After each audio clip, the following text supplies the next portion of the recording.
টিং টিং টিং টিং টিং টিং চলে যাচ্ছি দোকানে, কারণ মৌরি নেই। একটু আমের জল টক করবো, তো একটু মৌরি দিলে সুন্দর গন্ধ হয়। অনেকে সরিষা দেয়, আমার সরিষা দ্বারা আমার ভালো লাগে না, আমি মৌরি দিই। তো মৌরিটা ভাজা ভাজা হলে দিয়ে দেবো আমগুলো। আমটা না ভীষণ টক ছিল, বেশি চিনি লেগেছে, বেশি একটু লবণ লেগেছে। চিনিও কম পছন্দ করি, লবণও কম পছন্দ করি, কিন্তু আজকে বেশি পড়ে গেছে। নিজেকে একটু দেখে নিলাম, জল ফুটেছে, তারপরে চিনি দিয়েছি, পরে আরও দেওয়া লেগেছে যদিও, ওই ভীষণ টক আম, তাই যাই হোক ফোটা শুরু করেছে সুন্দর করে। ওদিকে আমি কড়াই বসিয়েছি, ডাল গরম হচ্ছে, তাই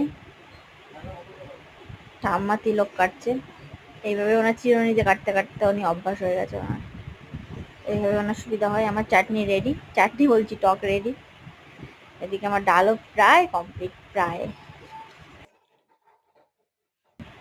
তবে একটু খেয়ে দেখছি, খেয়ে দেখার পালা।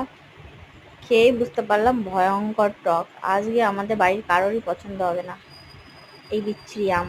যাই হোক, করা হয়ে গেছে, খেতে তো হবে। আমার ডালও রেডি, এদিকে ডাটা দিয়ে মটর ডাল করেছিলাম। আমার রান্না বান্না আজকের মতো কমপ্লিট। আবার থালা বাসন ধুয়ে নেবো, থালা বাসন ধোয়া হয়ে গেলে রান্নাঘর ঝাড় দিলে আমার কাজ শেষ। আজকে আমার অনেক জলদি রান্না কমপ্লিট হলো, কারণ শাশুড়ি মা বাড়িতে এসছে, তো বাইরের রান্নাটা সম্পূর্ণ ওনার।